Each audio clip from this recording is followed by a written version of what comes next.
The sounds echoing through the papal palace in the year 959 were not exactly what you'd expect from the holiest residence in Christendom. Instead of Gregorian chants and whispered prayers, there were dice rattling against marble floors, wine cups clinking in raucous toasts, and from the papal chambers themselves, sounds that would make even the most worldly Roman blush. Pope John XII, the supposed vicar of Christ on earth, had transformed the sacred halls of the Lateran Palace into what contemporary chroniclers would delicately describe as a house of ill repute.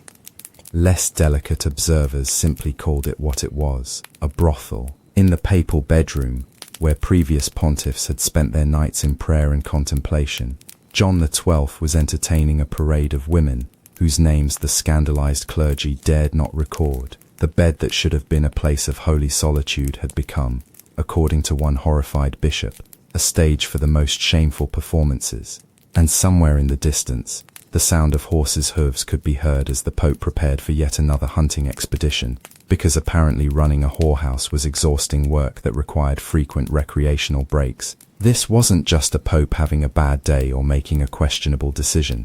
This was a systematic transformation of the papal office into something that would have made the emperors of ancient Rome nod in impressed recognition. John XII had taken the phrase "Father of the Faithful" and given it an interpretation that definitely wasn't in any theological textbook. But to understand how the papacy descended into this spectacular carnival of debauchery, we need to go back to the beginning, to a time when being pope was less about spiritual leadership and more about surviving the brutal politics of 10th century Rome, a time when the chair of St. Peter had become just another prize in the endless game of noble families scrambling for power, wealth, and the right to do whatever they pleased with impunity. Tonight we begin with the remarkable life and absolutely scandalous reign of Pope John XII, a man who proved that you could hold the highest office in medieval Christianity while simultaneously violating pretty much every principle the office was supposed to represent. From his teenage ascension to the papal throne, to his transformation of the Vatican into his personal pleasure palace, John XII's story is a masterclass in how absolute power corrupts absolutely, and how the medieval church was often more interested in temporal pleasures than eternal salvation. So before you get comfortable, take a moment to like the video and subscribe, but only if you genuinely enjoy what I do here, and let me know in the comments where you're tuning in from and what time it is for you.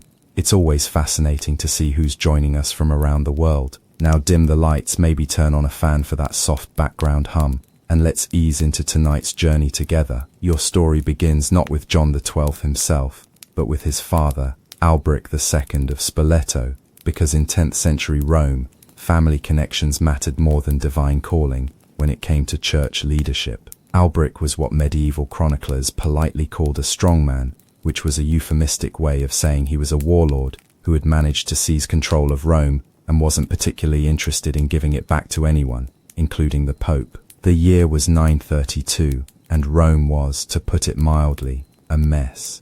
The city that had once ruled the known world had devolved into a collection of warring noble families, each trying to control the papacy for their own benefit. It was like a medieval version of organized crime, except with more Latin and fancier hats. The papal office had become hereditary in all but name, passed between families like a particularly valuable piece of real estate. Alberic had seized power by overthrowing his own mother, Marozia, who had been running Rome with her various papal lovers and illegitimate children. Yes, you read that correctly. The Pope's grandmother was essentially a medieval crime boss who used seduction and murder to control the church. It was a family tradition of spectacular dysfunction that young John would inherit and somehow manage to make even worse.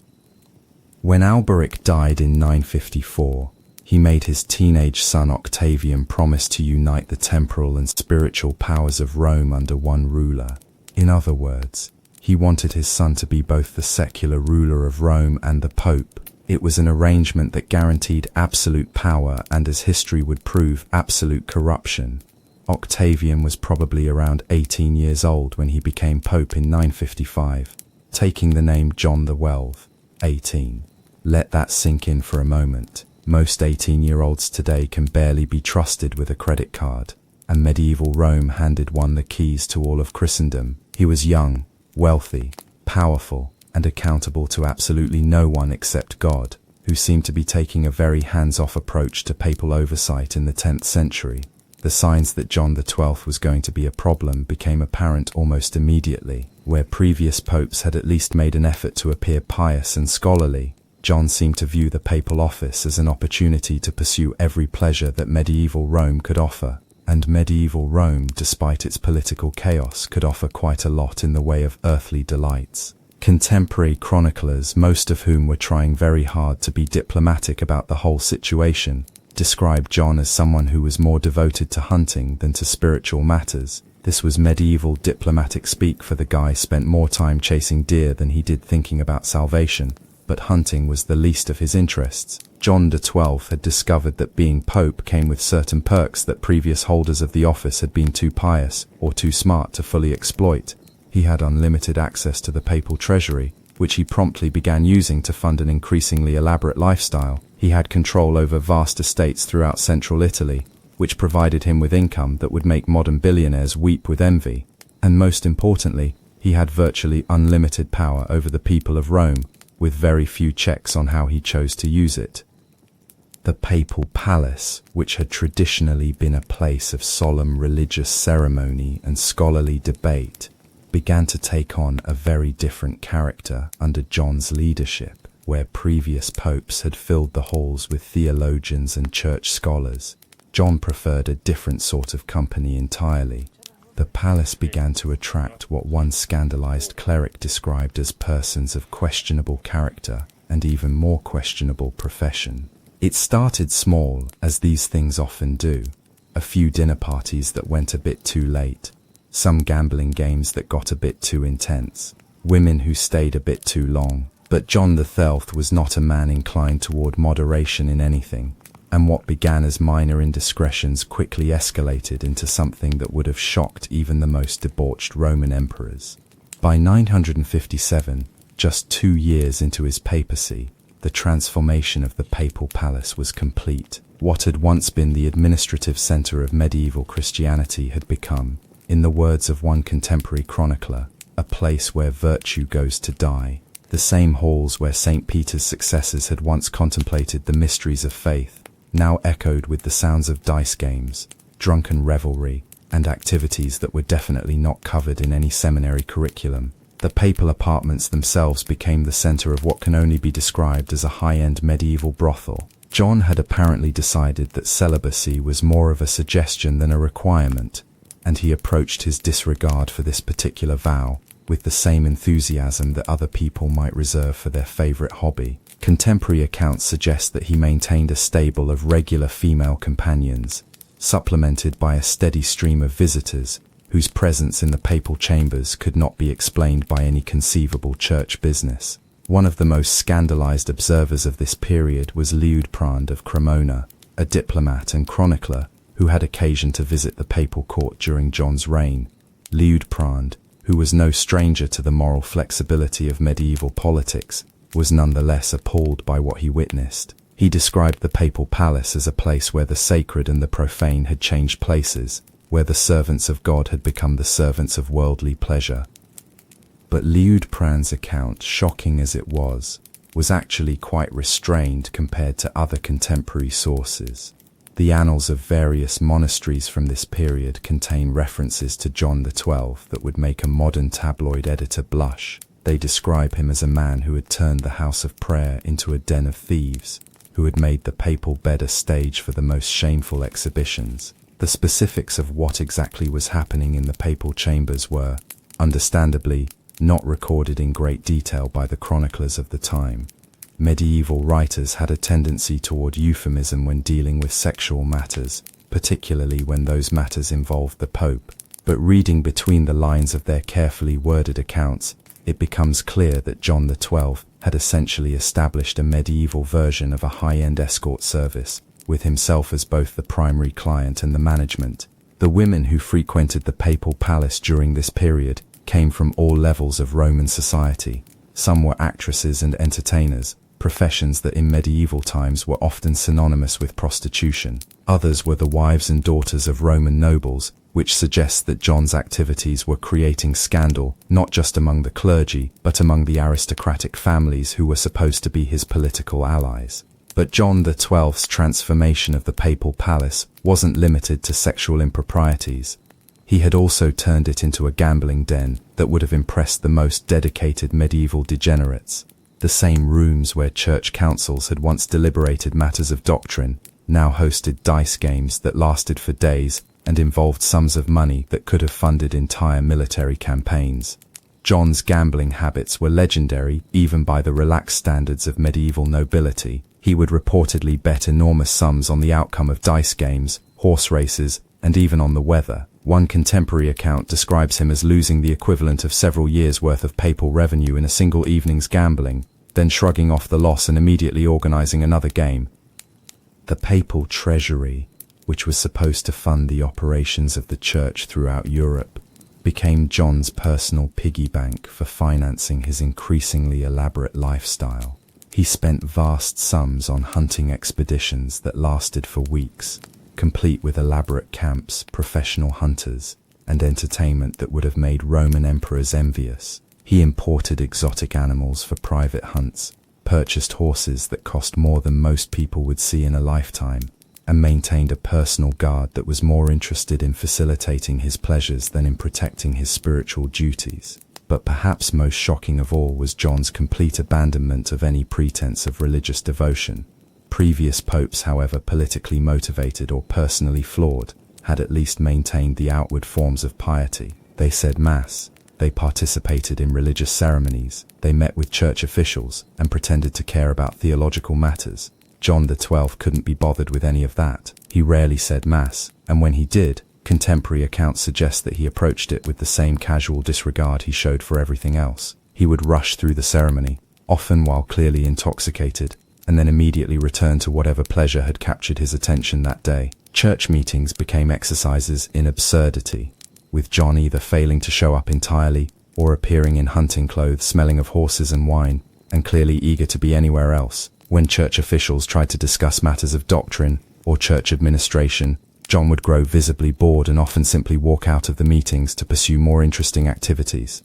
The effect of all this on the broader church was devastating. Reports of John's behavior spread throughout medieval Europe, creating a scandal that reached from the humblest parish churches to the courts of kings. Other church leaders were horrified, not just by John's personal conduct, but by the damage it was doing to the reputation and authority of the papacy itself. Monasteries throughout Europe began to distance themselves from papal authority, unwilling to be associated with what one abbot described as the shame of Rome. Bishops started making excuses to avoid visiting the papal court, and those who were forced to make the journey often returned with stories that were carefully not repeated in polite company. But the most serious consequence of John's behavior was political. The papacy in the 10th century wasn't just a religious institution. It was also a major political power that controlled vast territories in central Italy and wielded enormous influence throughout Europe. John's obvious unfitness for office was creating a power vacuum that various European rulers were beginning to eye with interest.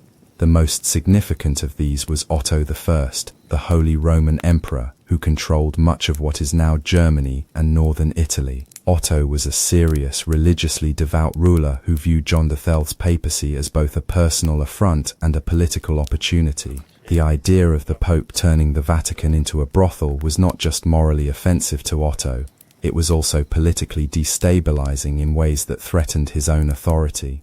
Otto had been watching John's behavior with growing alarm and increasing interest. As Holy Roman Emperor, he had certain traditional rights and obligations regarding the papacy, including the right to intervene in papal affairs if the Pope was deemed unfit for office. John's conduct was providing Otto with exactly the justification he needed to assert imperial authority over the Church. But before we get to Otto's intervention, we need to understand just how bad things had gotten in Rome by the early 960s. John XII's behavior had moved beyond mere personal scandal and had begun to threaten the basic functioning of both the Church and the city itself. The papal administration, which was supposed to manage church affairs throughout Europe, had essentially collapsed. Important letters went unanswered. Church appointments were made based on personal whim rather than qualifications, and the papal treasury was being drained so rapidly that some church officials were beginning to wonder if the institution itself might go bankrupt. More seriously, John's political incompetence was creating military threats that his personal indulgences had left him unprepared to handle. The Papal States were under constant pressure from various Italian nobles and foreign powers, and John's response to these threats was typically to ignore them in favor of more pressing concerns, like organizing hunting parties or gambling games. By 960, it had become clear to everyone except John himself that his papacy was unsustainable. The combination of personal scandal, administrative incompetence, and political weakness had created a situation that threatened not just the church, but the stability of central Italy itself. The breaking point came in 961, when John made a series of political and military blunders that finally provided Otto I with the excuse he needed to intervene directly in papal affairs. John had been trying to play various Italian political factions against each other, apparently believing that his papal authority would protect him from the consequences of his double dealing. He was wrong. The political situation in Italy was far more complex and dangerous than John's pleasure-focused mindset could grasp, and his amateurish attempts at manipulation quickly backfired. He found himself facing military threats that his depleted treasury and demoralized administration were completely unable to handle. In desperation, John did what medieval rulers often did when faced with problems they couldn't solve. He asked for help from a more powerful neighbor. Specifically, he invited Otto I to intervene in Italian politics on his behalf, apparently believing that he could use imperial power to solve his problems and then return to his previous lifestyle once the crisis had passed. It was a catastrophic miscalculation. Otto I was not the sort of ruler who could be manipulated by someone of John's limited political skills, and he had his own agenda for the papacy that definitely did not include allowing it to continue functioning as a combination brothel and gambling den. When Otto arrived in Rome in 962, he came not as John's ally, but as his judge. The Holy Roman Emperor had decided that the time had come to restore order to the church, and that restoration was going to begin with removing John XII from office. The confrontation between Otto and John was like watching a medieval political heavyweight fight against an amateur. Otto was experienced, ruthless, and backed by a powerful military force. John was young, unprepared, and protected only by a personal guard that was more interested in facilitating his pleasures than in defending his political position. Otto's first move was to convene a church council in Rome, ostensibly to discuss church reform, but actually to provide a legal framework for deposing John. The charges that were brought against the Pope read like a medieval criminal indictment: simony, perjury, murder, adultery, and what the records delicately describe as other acts contrary to moral law. The specific accusations were devastating in their detail. Otto's representatives presented evidence that John had sold church offices to the highest bidder, that he had committed perjury in multiple legal proceedings, and that he had been involved in at least one murder. But it was the charges related to his sexual conduct that really captured contemporary attention. The church council heard testimony that John had turned the papal palace into a brothel, that he had committed adultery with the wives of Roman nobles, and that he had even had sexual relationships with his own female relatives. The accusations were so shocking that some of the bishops hearing them reportedly had to take breaks to compose themselves. But perhaps the most damaging testimony came from members of John's own household, who provided detailed accounts of his daily routine. They described a pope who rarely got up before noon, who spent his mornings recovering from the previous night's drinking, who devoted his afternoons to gambling and hunting, and who spent his evenings in activities that definitely weren't covered in any papal job description. The witnesses described rooms in the papal palace that had been converted into gaming halls, complete with professional dealers and entertainment that would have been more appropriate in a Roman tavern than in the center of Christendom. They testified about women who had become permanent residents of the papal apartments, and about parties that lasted for days and involved behavior that shocked even the relatively tolerant standards of medieval Rome. One particularly damaging piece of testimony came from a former papal chaplain, who described walking in on John during what was supposed to be a private prayer session, only to find him engaged in a dice game with several women of questionable reputation. When the chaplain expressed shock at this scene, John reportedly laughed and invited him to join the game. Another witness testified about John's hunting expeditions, which had become legendary for their excess even by medieval standards. These weren't simple hunting trips, they were elaborate productions that involved hundreds of people, lasted for weeks and cost enormous sums of money. But more shocking was the testimony about what happened during these expeditions. According to multiple witnesses, John's hunting parties were really just mobile versions of his palace entertainments. The camps were filled with women, gambling, drinking, and behavior that would have been scandalous in any context, but was particularly shocking when it involved the Pope. The witness described scenes that sounded more like pagan festivals than Christian gatherings, but the testimony that really sealed John's fate came from church officials who had tried to confront him about his behavior. They described meetings where John had laughed off their concerns, made jokes about church doctrine, and generally demonstrated a complete lack of understanding of, or interest in his spiritual responsibilities. One bishop testified that he had tried to discuss the theological implications of John's behavior, only to have the Pope respond by suggesting they settle the matter with a dice game. Another described presenting John with letters from church leaders throughout Europe expressing concern about his conduct, and having John use the letters as betting stakes in a card game. The picture that emerged from these testimonies was of a man who had not just failed in his duties as Pope, but who had actively corrupted the office itself. John XII hadn't simply been a bad Pope, he had transformed the papacy into something fundamentally different from what it was supposed to be. Otto I's response to this testimony was swift and decisive. In December 963, the Church Council formally deposed John XII, declaring him unfit for office and removing him from the papal throne. It was an unprecedented action that established important precedents for imperial authority over the Church. But John XII wasn't going to go quietly.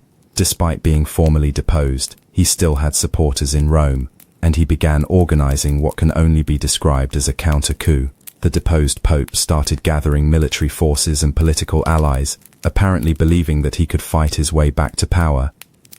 What followed was a brief but intense conflict that turned Rome into a battlefield. John's supporters, many of whom had profited from his corrupt administration, fought against Otto's forces, and the church officials who supported the deposition. It was a strange civil war, with one side fighting to restore a pope who had turned the Vatican into a brothel, and the other side fighting to maintain church reform. The conflict might have continued for much longer, but it was resolved in a typically medieval fashion. John XII died suddenly in May 964, reportedly while engaged in one of his favorite activities. The exact circumstances of his death were, perhaps predictably, the subject of considerable speculation and scandal. The official cause of death was given as a stroke, but contemporary accounts suggested that the real story was much more interesting. According to the most widely circulated version of events, John died while having sex with a married woman, possibly the wife of one of his political allies. Some accounts suggest that he was murdered by the woman's husband, while others claim that he simply died from the excitement of the encounter. Another version of the story, which was popular among John's enemies, claimed that he had been struck down by the devil himself as punishment for his crimes. This version had John dying in the middle of a particularly elaborate orgy, with witnesses claiming that they saw supernatural figures dragging his soul down to hell. The truth about John's death will probably never be known, but the fact that there were so many different scandalous versions of the story tells us something important about how he was viewed by his contemporaries. This was a man whose reputation was so thoroughly destroyed that people were willing to believe almost any shocking story about his demise. With John XII's death, Otto I was able to install a more compliant pope, Leo VIII, who proved much more willing to work within the traditional framework of church-imperial relations. The immediate crisis was over, but the long-term damage to the papacy's reputation would take generations to repair. The reign of John XII had lasting consequences that extended far beyond his own brief and scandalous tenure. His transformation of the papal palace into a combination brothel and gambling den had demonstrated just how thoroughly the office could be corrupted when it fell into the wrong hands.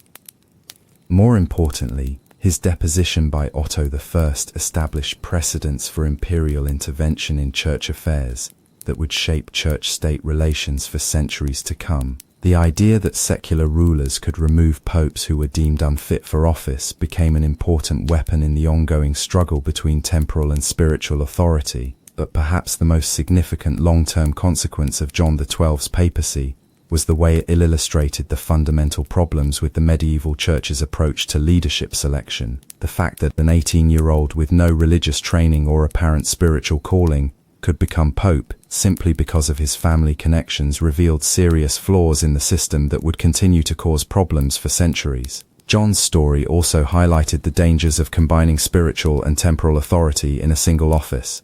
As both pope and secular ruler of Rome, John had access to enormous power with very few checks on how he used it. The result was a level of corruption that might have been manageable in a purely secular context, but was devastating when it involved the supposed spiritual leader of medieval Christianity.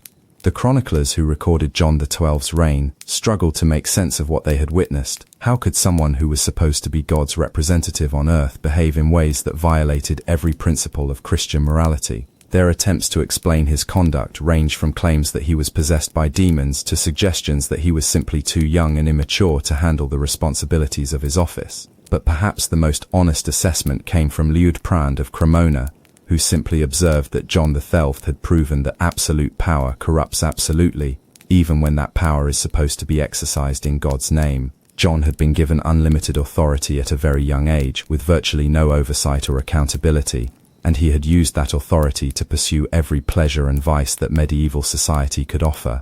The transformation of the papal palace during John's reign became a symbol of everything that was wrong with the medieval church. The building that was supposed to represent the spiritual center of Christianity had become a place where the sacred and profane were so thoroughly mixed that visitors couldn't tell the difference between a papal ceremony and a pagan festival.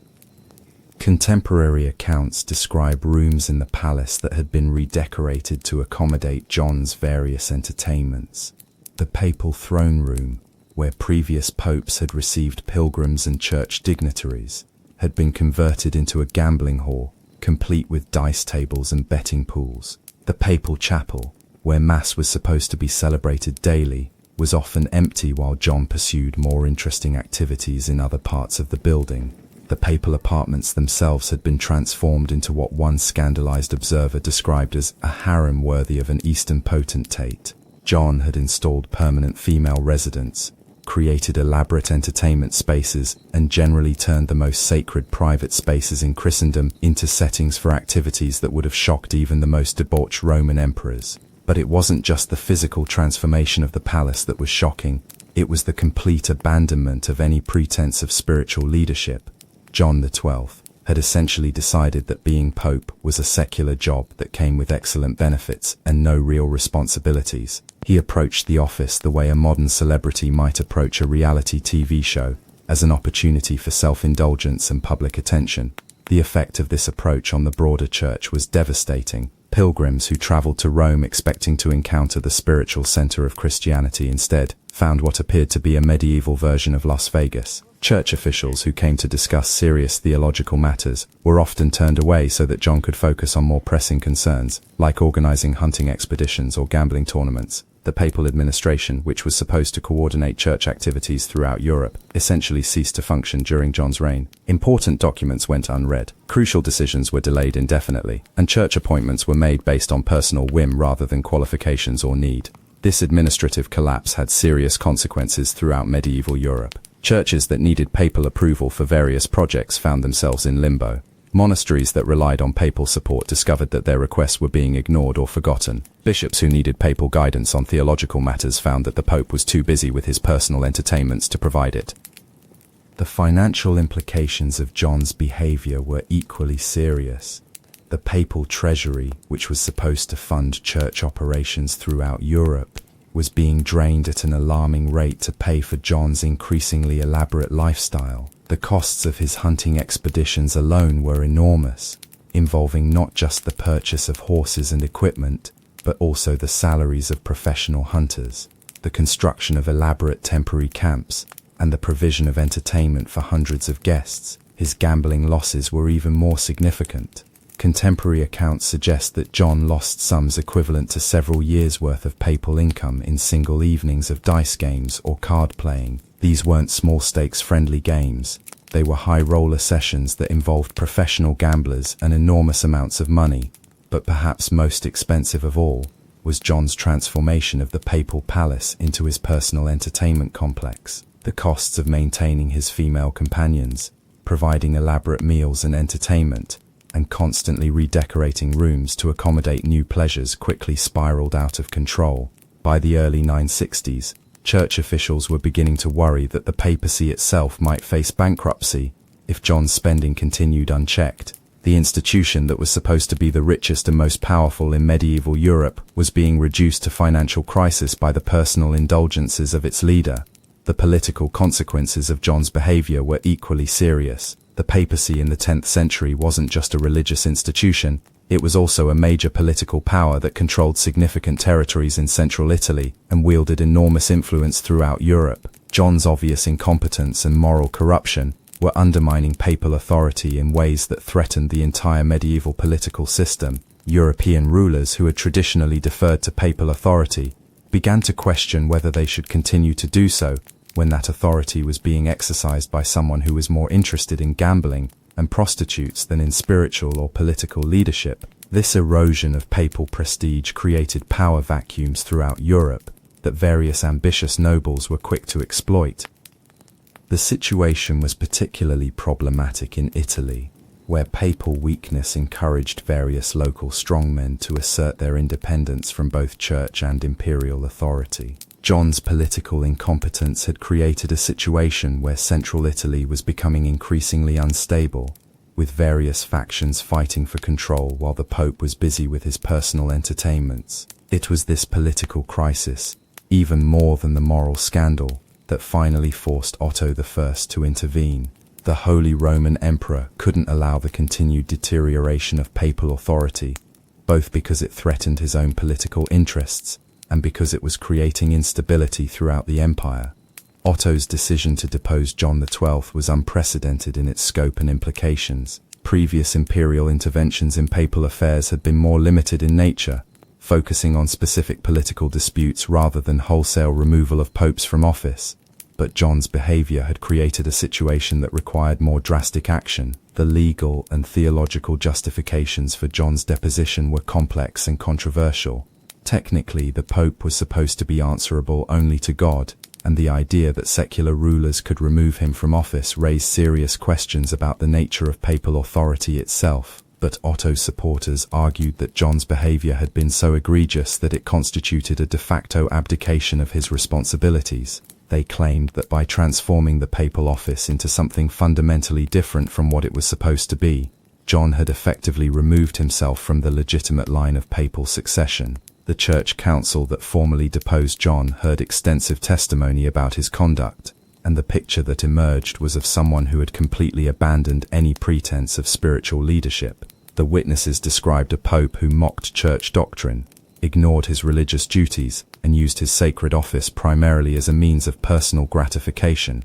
But the most damaging testimony focused on John's treatment of the papal office itself. Witnesses described how he had sold church appointments to the highest bidder, how he had used sacred church property as collateral for gambling debts, and how he had generally treated the institutional church as his personal property to be used however he pleased.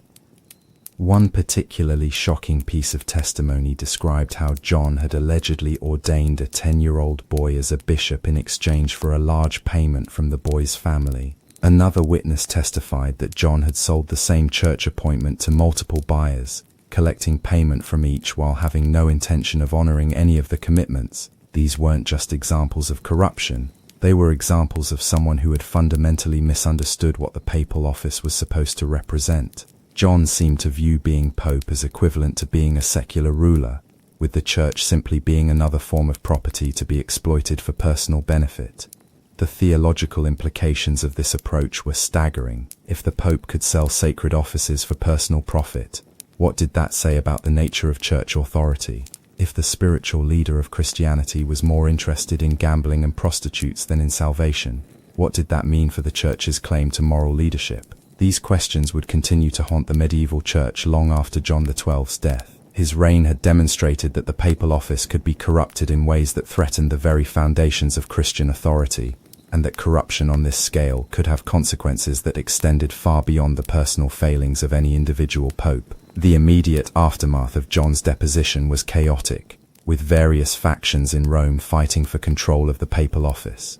John's supporters, many of whom had profited from his corrupted administration, were reluctant to accept the legitimacy of his removal. They organized armed resistance to Otto's forces and attempted to restore John to power through military action.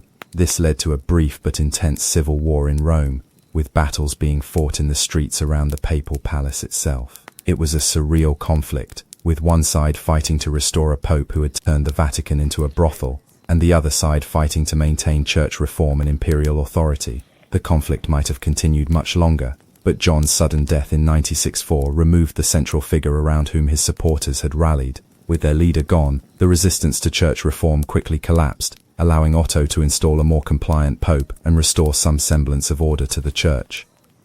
But the damage to the papacy's reputation was enormous and long-lasting. John XII's reign had demonstrated that the office could be completely corrupted, that spiritual authority could be subordinated to personal pleasure, and that the church's claim to moral leadership was only as strong as the character of its individual leaders. The stories of John's behavior spread throughout medieval Europe, becoming the subject of countless sermons, chronicles, and popular tales. These stories were often exaggerated and embellished in the telling, but their basic message was clear.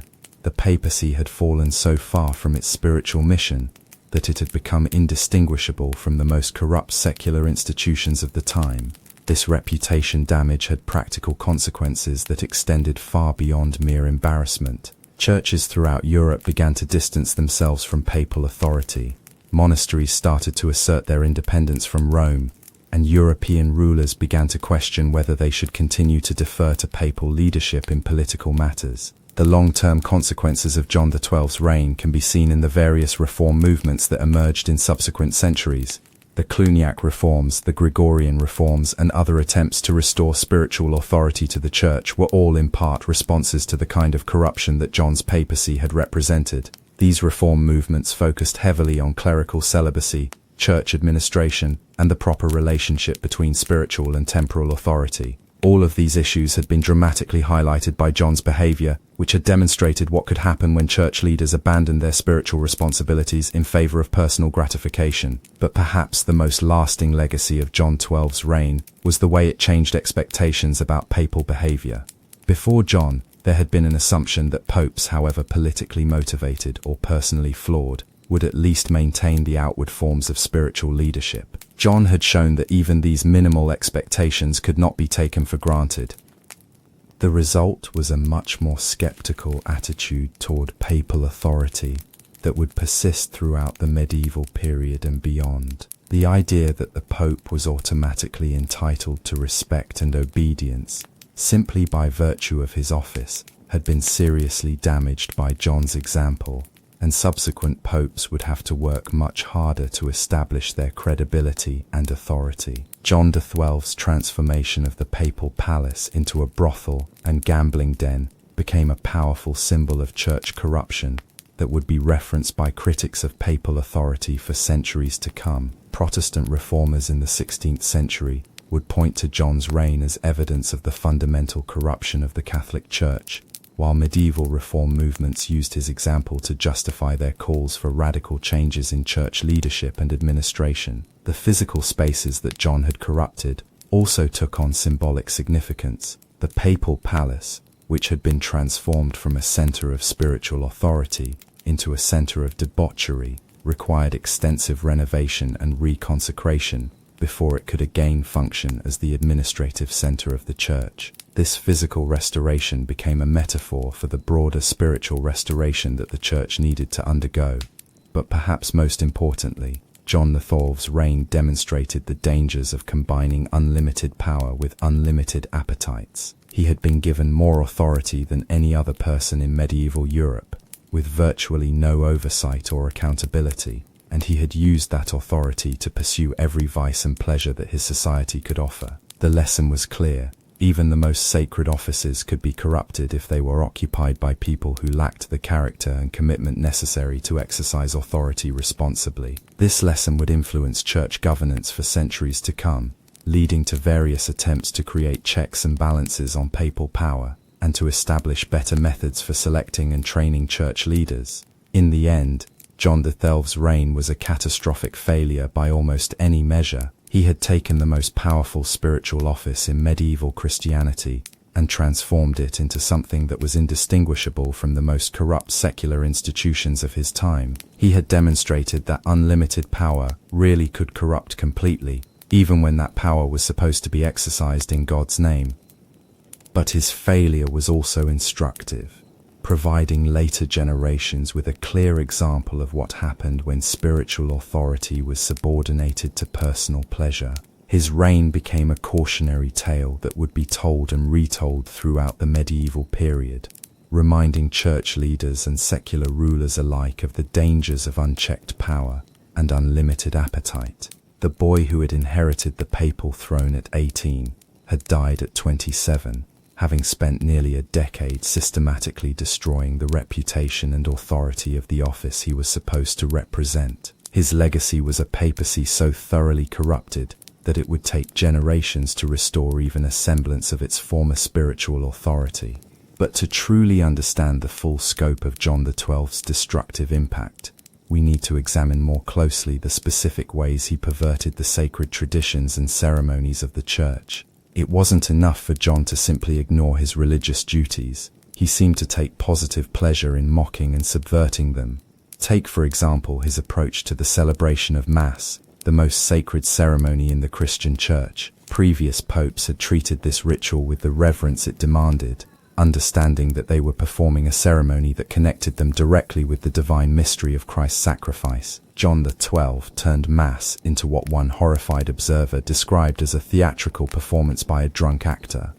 When John bothered to celebrate Mass at all, which was increasingly rare as his reign progressed, he would often arrive late, clearly intoxicated, and wearing inappropriate clothing. Instead of the traditional papal vestments that symbolized his spiritual authority, he might appear in hunting clothes that still smelled of horses and sweat, or in elaborate secular robes that were more appropriate for a royal banquet than a religious ceremony. During the ceremony itself, John's behavior was consistently scandalous. He would rush through the Latin prayers, often mispronouncing crucial words or skipping entire sections because he was eager to return to more interesting activities. Contemporary accounts describe him laughing during solemn moments, making inappropriate jokes about the sacred elements, and generally treating the entire proceeding as an inconvenient interruption to his real life. One particularly shocking account describes John celebrating Mass while visibly drunk, stumbling over the altar steps and nearly dropping the sacred chalice. When concerned clergy members tried to steady him, he reportedly pushed them away and made crude jokes about the wine's quality. The congregation, which included important Roman nobles and visiting church dignitaries, sat in stunned silence as the Pope of the Catholic Church made a mockery of Christianity's most sacred ritual. But even more disturbing were the reports of John's private religious practices, or rather his complete lack thereof. The papal apartments included a private chapel, where previous popes had spent hours each day in prayer and contemplation. John had apparently converted this sacred space into what one witness described as a gaming room furnished with dice tables and decorated with obscene artwork. The private chapel that should have been John's personal sanctuary had been stripped of its religious artwork and filled instead with gambling equipment and entertainment furniture. The altar had been covered with felt to serve as a card table, and the walls that had once displayed religious icons now featured secular artwork that was reportedly so explicit that visiting clergy refused to describe it in their written accounts. This transformation of sacred space wasn't limited to John's private areas. Throughout the papal palace, religious artwork was being replaced or covered with secular decorations that reflected John's personal interests.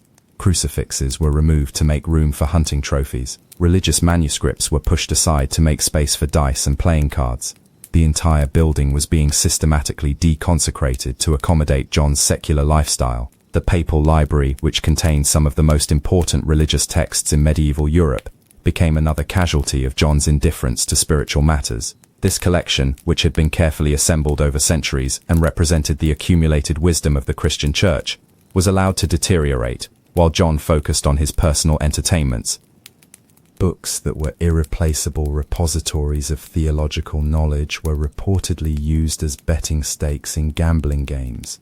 Precious manuscripts that had survived the fall of Rome and centuries of political upheaval were treated as disposable objects to be wagered and lost on the outcome of dice throws. Some accounts suggest that John even used pages from religious texts as writing material for gambling IOUs when he ran out of money to cover his bets. The systematic destruction of the papal library was perhaps symbolic of John's broader approach to his office. He wasn't just ignoring the spiritual traditions of the church, he was actively destroying them, treating centuries of accumulated religious wisdom as worthless compared to his immediate personal pleasures. This contempt for religious tradition extended to John's treatment of visiting clergy and church officials. Previous popes had maintained formal protocols for receiving bishops, abbots, and other church leaders, understanding that these meetings were important for maintaining church unity and addressing spiritual concerns throughout Europe. John turned these formal audiences into opportunities for entertainment and humiliation. Visiting church officials who had traveled hundreds of miles to discuss serious religious matters might find themselves invited to participate in gambling games or hunting expeditions rather than theological discussions. Those who expressed shock at the Pope's behavior were often mocked or dismissed with crude jokes about their spiritual concerns. One particularly telling account describes a delegation of German bishops who had come to Rome to discuss theological questions related to their dioceses. Instead of receiving a formal audience where they could present their concerns and receive papal guidance, they were invited to join John on a hunting expedition that lasted for several days and included activities that the bishops later described as contrary to every principle of Christian morality. When the bishops finally managed to corner John for a serious discussion about church matters, he reportedly responded by suggesting that they settle their theological disputes through dice games, with the winner's interpretation becoming official church doctrine. The bishops were so horrified by this suggestion that they left Rome immediately, and several of them later wrote letters to other church leaders warning them about the spiritual danger that John's papacy represented. These kinds of encounters were becoming increasingly common as word of John's behavior spread throughout the European church hierarchy. Bishops and abbots who had traditionally made regular pilgrimages to Rome began finding excuses to avoid the papal court, unwilling to be associated with what one contemporary chronicler described as a den of iniquity, masquerading as the center of Christendom. The effect of this avoidance was to further isolate John from the broader church and to undermine papal authority throughout Europe. When church leaders stopped coming to Rome for guidance and direction, local churches began making their own decisions about theological and administrative matters, effectively creating a decentralized church structure that operated independently of papal control. But perhaps the most shocking aspect of John's papacy was his treatment of the women who had taken up residence in the papal palace. These weren't just casual visitors or temporary companions. They had become permanent residents of what was supposed to be the spiritual center of Christianity, and their presence in the papal apartments created scandals that reverberated throughout medieval Europe. The women who lived in the papal palace during John's reign came from various backgrounds, but they all shared the distinction of being involved in what contemporary chroniclers delicately described as inappropriate relationships with the Pope. Some were professional entertainers whose services extended well beyond singing and dancing. Others were the wives or daughters of Roman nobles who had apparently found John's attention more rewarding than their family obligations. The most notorious of these women was Stephana, who was described by contemporary sources as John's primary mistress, and who wielded considerable influence over papal policy and appointments. Stephana wasn't content to simply enjoy John's personal attention. She apparently saw her relationship with the Pope as an opportunity to advance her own interests and those of her family and associates. Under Stephana's influence, church appointments began to be made based on personal relationships and financial considerations rather than religious qualifications. Bishops were selected because they were Stephana's relatives or allies, not because they had demonstrated spiritual leadership or theological knowledge. Abbots were chosen because they could provide financial benefits to Stephana's network, not because they were capable of running monasteries effectively. This corruption of the church's appointment system had devastating effects throughout medieval Europe. Churches and monasteries found themselves led by people who were completely unqualified for their positions and who were more interested in enriching themselves than in providing spiritual guidance to their communities.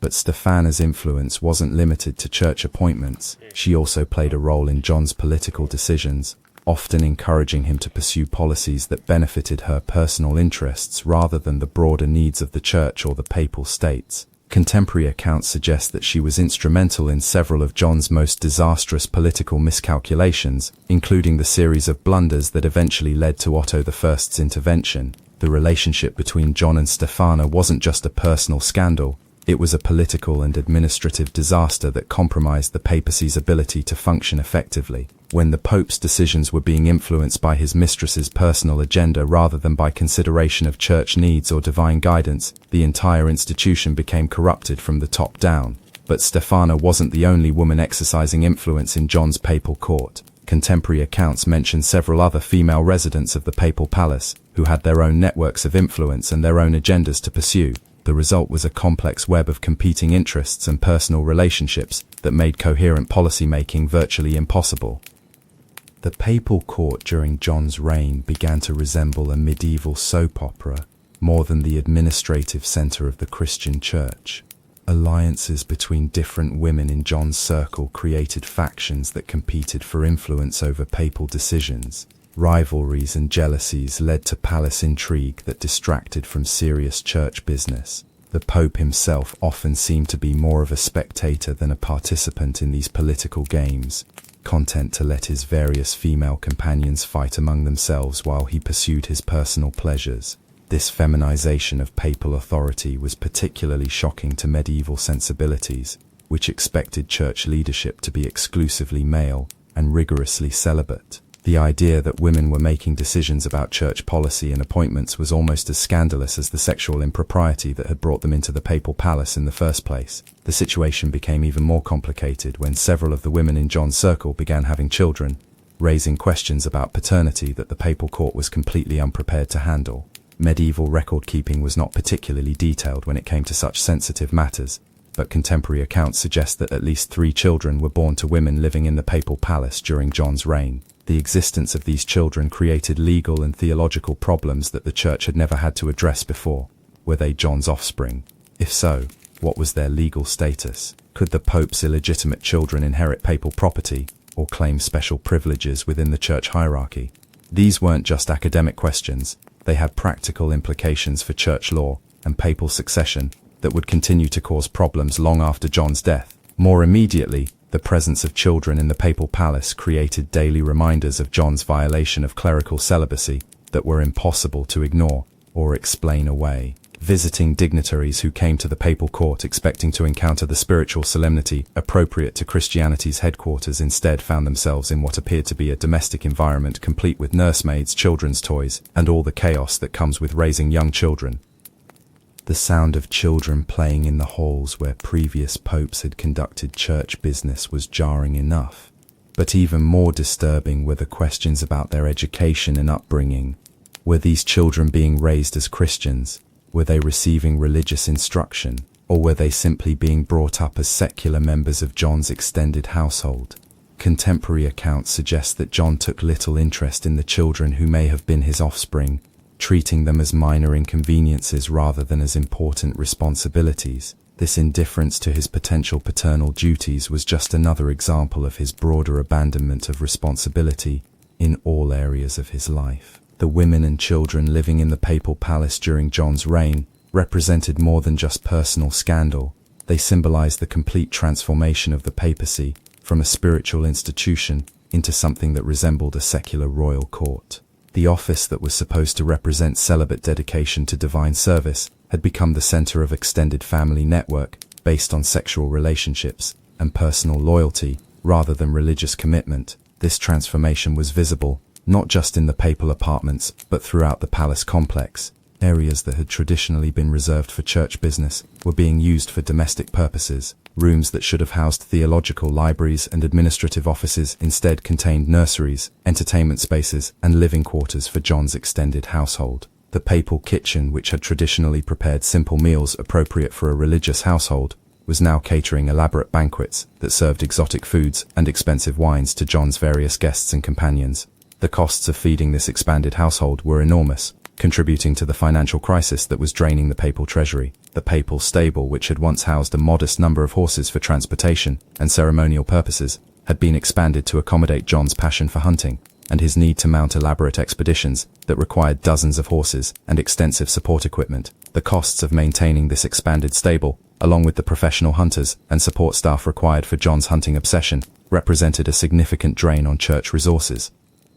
But perhaps most symbolically important was the transformation of the papal throne room, the ceremonial center of papal authority, where popes had traditionally received important visitors and conducted official church business. John had ordered extensive renovations to this space that reflected his personal interests, rather than the dignity of his office. The throne room, that had once been decorated with religious artwork and symbols of spiritual authority, was now filled with secular decorations that celebrated John's hunting achievements, gambling successes, and other personal accomplishments. Religious symbols were either removed entirely or placed in subordinate positions to secular artwork that had no connection to the church's spiritual mission.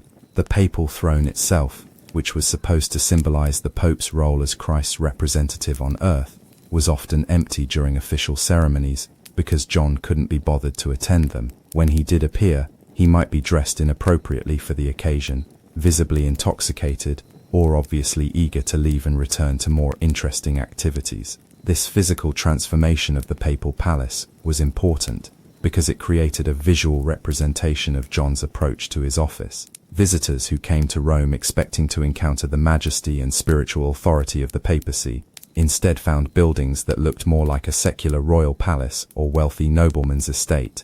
The message this sent to the broader Christian world was devastating. If the Pope didn't respect his own office enough to maintain its traditional dignity and solemnity, why should anyone else respect papal authority? If the spiritual center of Christianity looked like a pleasure palace rather than a place of worship and contemplation, what did that say about the Church's commitment to its spiritual mission? These questions were being asked throughout medieval Europe, as reports of John's behavior and the transformation of the papal palace spread from Rome to churches and monasteries across the continent. The physical changes to the papal residence became symbols of the broader corruption that was affecting the entire church hierarchy. But the corruption wasn't limited to Rome itself. John's appointment of unqualified bishops and abbots was creating problems in churches and monasteries throughout Europe. Religious institutions that had been centers of learning and spiritual guidance were being led by people who were more interested in personal enrichment than in religious service. The effects of these bad appointments were cascading through the church hierarchy, creating a culture of corruption and incompetence that extended far beyond the papal court.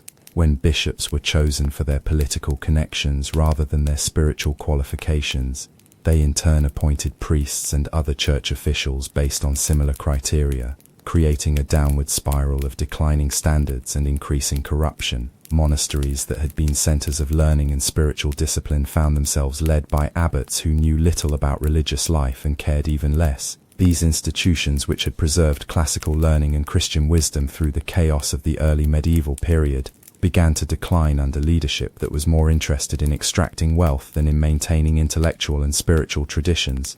The broader Christian community was beginning to notice these changes and to lose confidence in church leadership at all levels.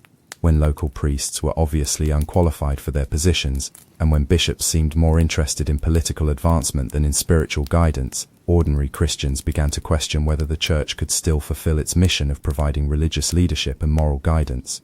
This crisis of confidence was perhaps the most serious long-term consequence of John XII's papacy. The Church's authority had always depended on the belief that its leaders were spiritually qualified and morally superior to secular rulers. When the Pope himself was obviously neither spiritually qualified nor morally superior, the entire foundation of church authority was undermined. The political implications of this crisis were enormous. European rulers who had traditionally deferred to papal authority in matters of law and policy began to assert their independence from church oversight. They argued, reasonably enough, that they had no obligation to follow the guidance of church leaders who were obviously corrupt and incompetent. This assertion of secular independence from church authority represented a fundamental shift in the balance of power in medieval Europe. For centuries, the church had been able to influence or control political decisions by claiming moral and spiritual authority that secular rulers were supposed to respect. John XII's papacy had so thoroughly undermined this authority that rulers could credibly argue that they were more qualified to make moral and political decisions than the supposedly spiritual leaders of the church. The Holy Roman Emperor Otto I's decision to depose John XII was both a symptom of this shift in authority and a cause of its acceleration. By successfully removing a pope from office, Otto demonstrated that imperial authority could supersede papal authority when the pope was obviously unfit for his position. This precedent would have enormous long-term consequences for the relationship between church and state throughout the medieval period. Future emperors and kings would point to Otto's action as justification for their own interventions in church affairs, arguing that secular rulers had both the right and the duty to correct church leadership when it became corrupt or incompetent. The theological implications of Otto's intervention were equally significant. If the pope could be removed from office by a secular ruler, what did that say about the divine authority that was supposed to protect the papal office? If imperial power could supersede papal power, how could the church maintain its claim to spiritual supremacy over temporal affairs? These questions would continue to trouble church theologians for centuries, leading to complex debates about the proper relationship between spiritual and temporal authority. The fact that John XII's behavior had been so egregious that his deposition seemed necessary didn't resolve the broader theological problems that his removal created. But perhaps most importantly, John's reign demonstrated that the papal office was not somehow magically protected from the corruption that could affect any other position of power. The idea that divine authority would prevent popes from engaging in seriously inappropriate behavior had been thoroughly discredited by John's example. This realization forced the church to confront some uncomfortable truths about the nature of religious authority and the need for institutional safeguards against corruption. The assumption that spiritual leaders would automatically behave appropriately simply because of their religious calling was no longer tenable after John XII's demonstration that even popes could be thoroughly corrupt. The result was a gradual shift toward more institutional approaches to preventing church corruption, including better training for church leaders, more oversight of church finances, and more formal procedures for removing church officials who proved unfit for their positions. These reforms took centuries to implement fully, but they all traced their origins back to the crisis created by John XII's papacy. John's death in 964, whether from natural causes or from the various more dramatic scenarios suggested by contemporary gossips, brought his reign to an end, but did not immediately resolve the problems he had created. The institutional damage to the papacy was so severe that it would take generations to repair, and some of the precedents he established would continue to influence church-state relations for centuries. The immediate aftermath of his death was chaotic, with various factions in Rome fighting for control of the papal succession. Some of John's supporters attempted to install another member of his family as pope, hoping to continue the policies and practices that had benefited them during his reign. Other Romans supported Otto I's candidate Leo VIII, who promised to restore traditional church practices and eliminate the corruption that had characterized John's administration. This succession crisis became violent, with armed clashes in the streets of Rome between supporters of different papal candidates. The city that was supposed to be the spiritual center of Christianity had become a battlefield where different factions fought for control of the church with swords and spears rather than theological arguments. The violence was particularly intense around the papal palace itself, which had become both a practical prize and a symbolic representation of the papal office. Control of the building meant control of the administrative machinery of the church, but it also meant control of the spaces that John had corrupted and that would need to be restored to their proper religious function. The eventual victory of Otto's forces and the establishment of Leo VIII as pope marked the beginning of a long process of institutional restoration that would continue for decades. The new pope immediately began reversing John's policies, removing unqualified appointments, restoring traditional church practices, and attempting to repair the financial damage that John's extravagances had caused. But the physical restoration of the papal palace was equally important symbolically. Leo VIII ordered extensive renovations that removed all traces of John's secular decorations and restored the traditional religious artwork and furnishings that were appropriate for the spiritual center of Christianity. The rooms that John had converted into gaming halls were restored to their original religious functions. The private chapel that had been turned into an entertainment space was reconsecrated and returned to its proper use for private prayer and meditation. The papal apartments were stripped of their secular decorations and refurnished in a manner appropriate for a celibate religious leader. This physical restoration was important not just for practical reasons, but also for symbolic ones. The church needed to demonstrate that it was serious about returning to traditional religious practices, and the visible transformation of the papal palace was a powerful way of communicating this commitment to the broader Christian world. but the deeper institutional reforms would take much longer to implement and would require fundamental changes in how the church selected and trained its leaders. The fact that someone like John XII could become pope at 18 with no religious training or apparent spiritual calling revealed serious flaws in the church's leadership development systems. These flaws weren't unique to the papacy. They affected the entire church hierarchy, which had become dominated by political considerations rather than religious qualifications. The result was a church leadership class that was often unprepared for the spiritual responsibilities of their positions, and that was vulnerable to the kinds of corruption that John's reign had exemplified. The long-term solution to these problems would require the development of better educational systems for church leaders, more rigorous selection processes for important church positions, and institutional safeguards that could prevent future popes from engaging in the kinds of behavior that had characterized John's reign. But perhaps most importantly, the church needed to develop a clearer understanding of what papal authority actually meant and what limits should be placed on it. John's reign had demonstrated that unlimited power really could corrupt completely. Even when that power was supposed to be exercised in God's name, the lesson was clear. Even the most sacred offices needed institutional checks and balances to prevent them from being corrupted by the personal failings of their occupants. This lesson would influence church governance for centuries to come, leading to various attempts to create more accountable and sustainable forms of religious leadership. In the end, John XII's reign was a catastrophic failure that damaged the church in ways that took generations to repair, but it was also an instructive failure that taught important lessons about the nature of religious authority and the dangers of unchecked power. His transformation of the papal palace into a brothel and gambling den became a powerful symbol of what happened when spiritual authority was subordinated to personal pleasure.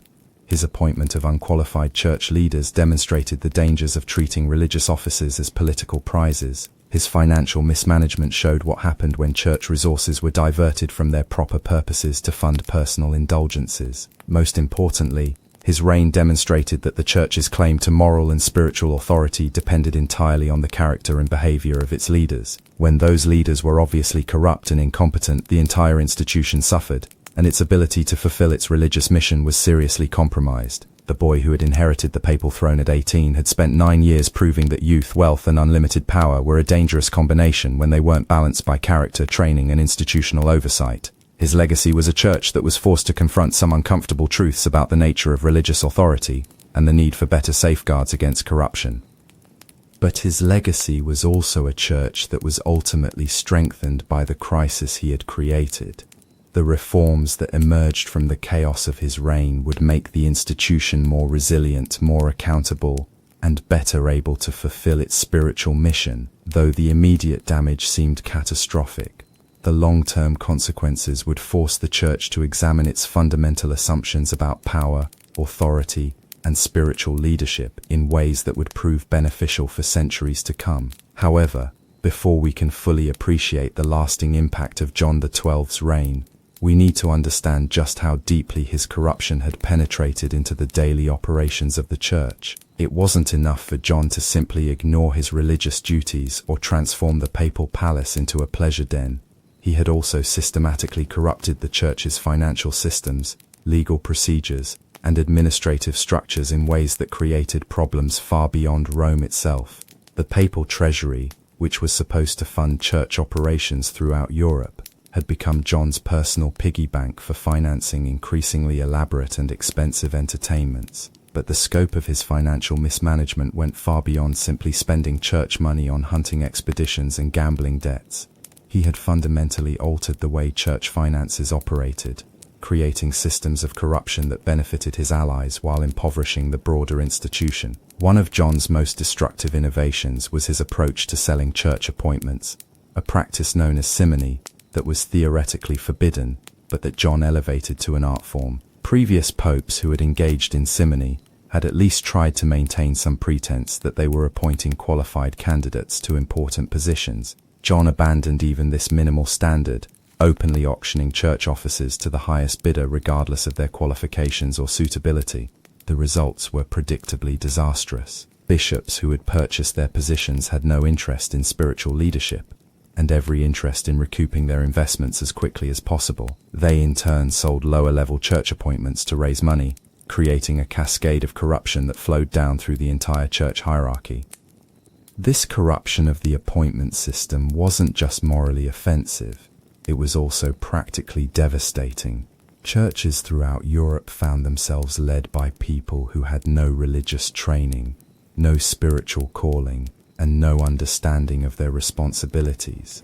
The quality of religious services declined dramatically as unqualified priests struggled to perform ceremonies they didn't understand. Religious education suffered as bishops who couldn't read Latin attempted to provide theological guidance to their communities. But perhaps most seriously, the church's traditional role as a provider of social services began to collapse in many areas. Medieval churches were supposed to care for the poor, provide education to children, and offer medical assistance to the sick, when church leaders were more interested in extracting wealth than in serving their communities. These essential services were abandoned or severely reduced. The financial implications of John's corruption extended far beyond the immediate costs of his personal extravagances. By selling church appointments to unqualified buyers, he was undermining the church's long-term ability to generate revenue through effective management of its extensive properties and resources. Medieval churches controlled enormous amounts of land throughout Europe, and the income from these properties was supposed to fund church operations and support religious communities. But when these properties were managed by incompetent bishops and abbots who had purchased their positions, the revenue they generated declined dramatically. Monasteries that had been profitable enterprises under competent leadership began to operate at losses when they were placed under the control of abbots who knew nothing about agricultural management or financial administration. Church lands that had been carefully maintained for centuries were allowed to deteriorate when their overseers were more interested in short-term profits than in long-term sustainability. The result was a vicious cycle in which the church's declining revenues forced John to sell even more appointments to raise money, which further undermined the institution's ability to generate income, which created an even greater need for short-term revenue from corrupt practices. This financial crisis wasn't limited to the central church administration in Rome. Local churches throughout Europe were feeling the effects of the corruption that emanated from John's papacy. When bishops were focused on recouping their investments rather than on serving their communities, they increased taxes and fees on local churches, creating hardships that filtered down to ordinary Christians. Peasants who had traditionally relied on the church for various forms of assistance found that these services were being reduced or eliminated as church resources were diverted to fund the corrupt practices of church leaders. This created resentment toward the church that would have long-lasting political and social consequences. The legal implications of John's corruption were equally serious. The church in medieval Europe wasn't just a religious institution, it was also a major legal authority that controlled marriage law, inheritance disputes, and various other civil matters. John's approach to church law was characteristically cavalier, treating legal decisions as opportunities for personal enrichment rather than as serious responsibilities requiring careful consideration. Church courts during John's reign became notorious for rendering decisions based on financial considerations rather than legal merit. Justice was literally for sale, with favorable rulings going to the highest bidder regardless of the facts or applicable law. This corruption of the church's legal functions undermined confidence in the entire medieval legal system and encouraged the development of secular legal alternatives that bypassed church authority entirely. Marriage law was particularly affected by this corruption. The church's control over marriage and divorce had traditionally been one of its most important sources of social authority, allowing it to regulate family relationships and inheritance patterns throughout European society. But when marriage decisions were being made based on bribes rather than religious principles, the church's credibility in this crucial area was severely damaged. Wealthy families discovered that they could essentially purchase favorable rulings on marriage disputes, annulments and inheritance matters by providing appropriate payments to church officials. This created a two-tier system of justice, in which the rich could manipulate church law to their advantage, while ordinary people were subject to whatever arbitrary decisions corrupt church officials chose to make. The theological implications of this legal corruption were staggering. If church law could be purchased rather than based on religious principles, what did that say about the church's claim to represent divine authority? If justice in church courts depended on financial payments rather than moral considerations, How could the Church maintain its role as a moral guide for Christian society? These questions were becoming increasingly difficult for Church leaders to answer as reports of corruption spread throughout Europe. The Church's claim to moral authority had always depended on the assumption that its leaders were guided by spiritual principles rather than worldly considerations. John XII's reign had made it impossible to maintain this assumption, but the corruption wasn't limited to formal Church institutions.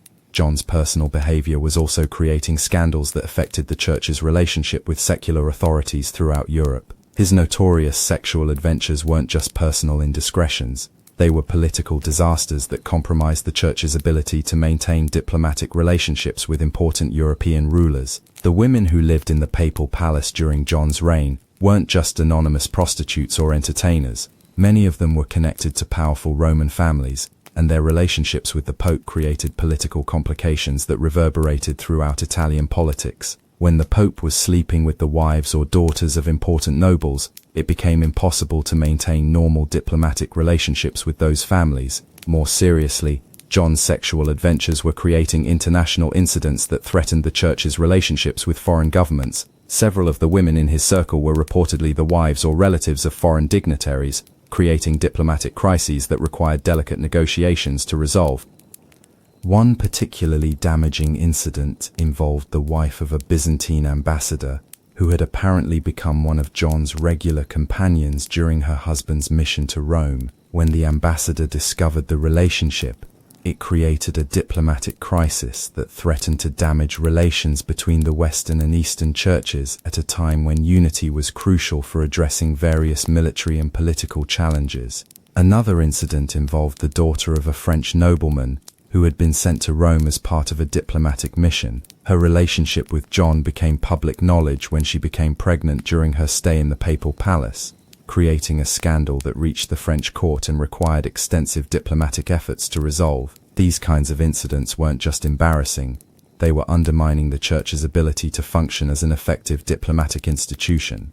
Medieval popes were expected to serve as mediators in international disputes and to maintain relationships with rulers throughout Europe. When the Pope's personal conduct was creating diplomatic crises rather than resolving them, the Church's traditional role in international affairs was seriously compromised. The military implications of John's incompetence were equally serious. The Papal States weren't just spiritual territories, they were also secular domains that required effective military leadership to defend against various threats. John's complete lack of interest in military affairs, combined with his depletion of the papal treasury through personal extravagances, had left the Church's territories virtually defenseless. This military weakness was attracting the attention of various Italian nobles who saw an opportunity to expand their own territories at the Church's expense. The Papal States, which had been relatively secure under competent leadership, were now facing constant military pressure from neighbors who understood that John was incapable of mounting an effective defense. The situation was made worse by John's alienation of potential military allies through his personal conduct. Italian nobles, who might have been willing to support the papacy under normal circumstances, were reluctant to associate themselves with a pope whose behavior was creating constant scandals. The result was a diplomatic isolation that left the Church even more vulnerable to military attack.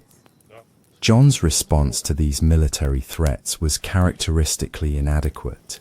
Instead of developing serious defense strategies or building military alliances, he seemed to view the various conflicts as opportunities for personal adventure. He would occasionally lead military expeditions himself, but these were more like elaborate hunting parties than serious military campaigns. Contemporary accounts describe John's military expeditions as chaotic affairs that combined the worst aspects of his personal indulgences with the serious business of warfare. His army camps became temporary versions of the papal palace, complete with gambling, drinking, and entertainment that distracted from military objectives.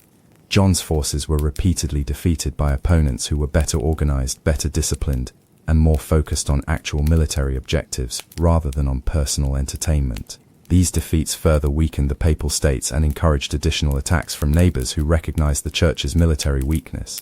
But perhaps most seriously, John's military incompetence was creating the conditions that would eventually lead to imperial intervention in papal affairs. The Holy Roman Emperor Otto I was watching the deterioration of papal authority with growing concern, not just because of the moral scandals but because of the political instability that John's incompetence was creating throughout central Italy. Otto understood that the papacy was a crucial institution for maintaining political stability throughout the Holy Roman Empire. when papal weakness was creating opportunities for various Italian nobles to assert their independence from imperial authority, it threatened Otto's own political interests in ways that he couldn't ignore indefinitely.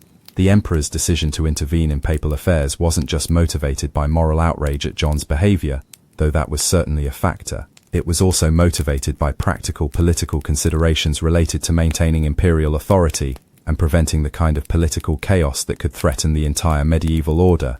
But before Otto's intervention, John's reign continued to produce new scandals that seemed to push the boundaries of acceptable papal behavior even further.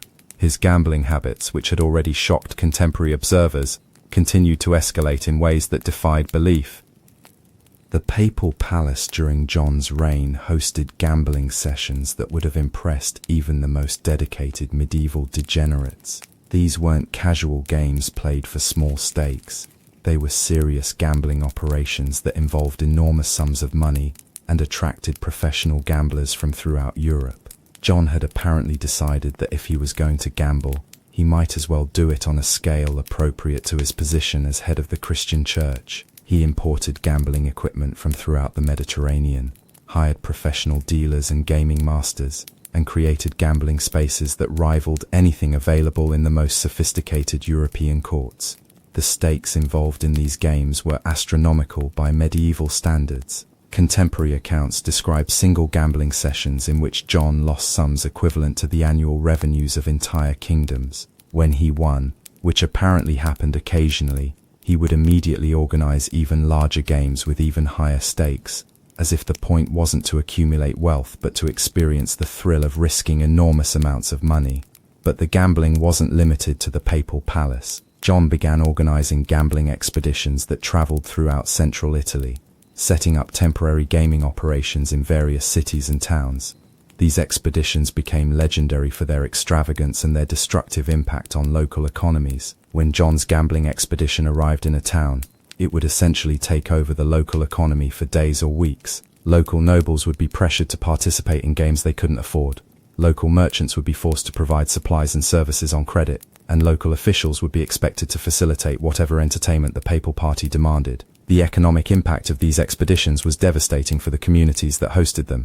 Towns that had been prosperous before John's arrival would often find themselves financially ruined after his departure, having been forced to extend credit and provide services that would never be repaid. But the social impact was even more serious.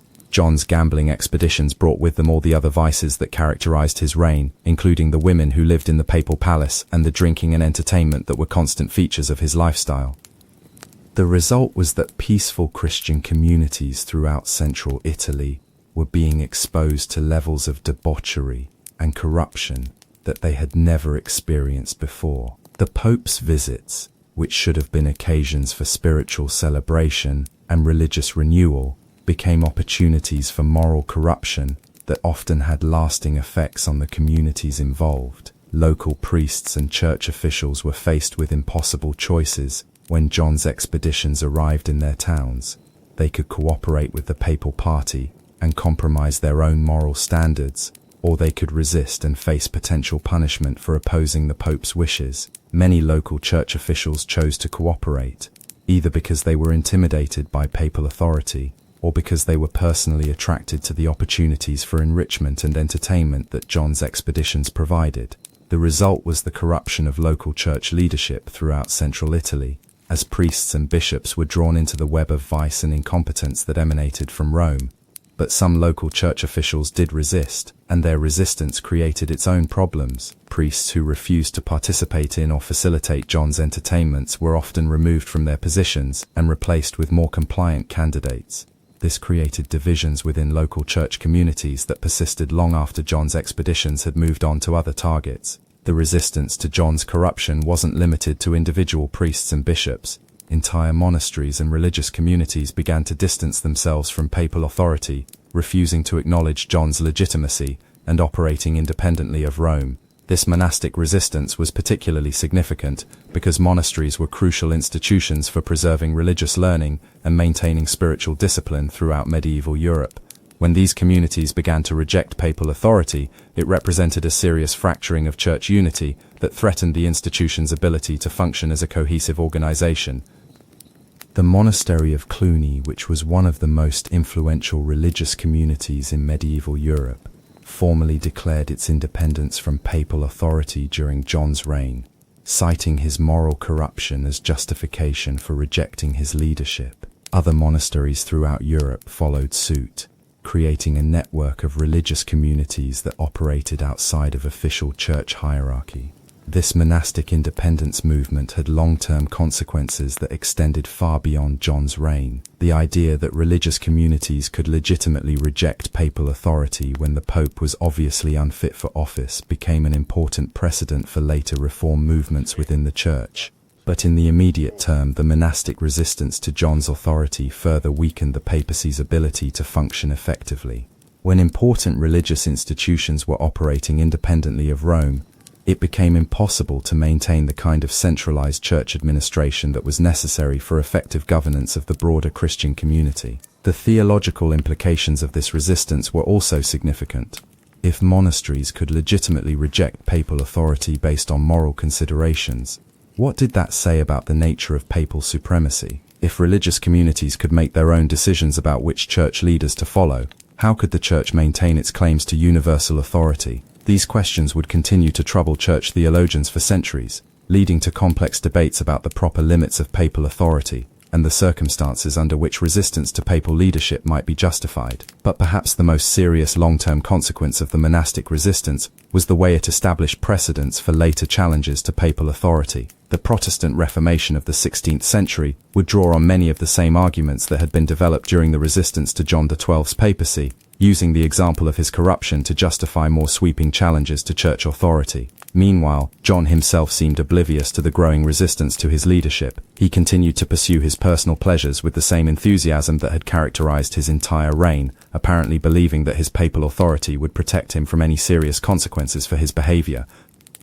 His hunting expeditions during this period became even more elaborate and expensive, involving hundreds of participants and lasting for weeks at a time. These weren't just recreational activities, they were elaborate productions that required extensive planning, enormous financial resources, and the participation of nobles and officials from throughout central Italy. The hunts themselves were conducted on a scale that would have impressed even the most extravagant medieval rulers. John imported exotic animals from throughout the Mediterranean for his private hunts, constructed elaborate temporary buildings to house his hunting parties, and hired professional entertainers to provide amusement during the inevitable rest periods. But the most shocking aspect of these hunting expeditions was the way John used them as opportunities to continue the same kinds of activities that had made the papal palace notorious. The hunting camps became temporary versions of his Roman pleasure palace, complete with gambling, drinking, and sexual entertainment that often lasted through the night. Contemporary accounts describe hunting camps that looked more like pagan festivals than Christian gatherings. The combination of alcohol, gambling, sexual entertainment, and the excitement of the hunt created an atmosphere of hedonistic excess that shocked even the relatively tolerant standards of medieval nobility. The costs of these expeditions were staggering, often exceeding the annual revenues of entire provinces. John seemed to view the papal treasury as an unlimited resource for funding whatever entertainment caught his fancy, without any regard for the long-term financial health of the Church or the needs of Christian communities throughout Europe. But the financial costs were only part of the problem. The hunting expeditions were also creating political complications that further undermined papal authority throughout central Italy. When John's hunting parties arrived in a region, they essentially took over local resources and disrupted normal economic and social activities for extended periods. Local nobles were expected to participate in and contribute to these expeditions, regardless of their own financial circumstances or political interests. Those who refused to cooperate faced potential punishment, while those who participated often found themselves financially ruined by the experience. The result was growing resentment toward papal authority throughout the regions where John's hunting expeditions operated. Nobles who had traditionally supported the Church began to question whether they should continue to do so when papal leadership was so obviously corrupt and destructive. This political alienation was particularly serious because the papacy depended on the support of local nobles for both financial resources and military protection. When these traditional allies began to withdraw their support, the church's position throughout central Italy became increasingly precarious.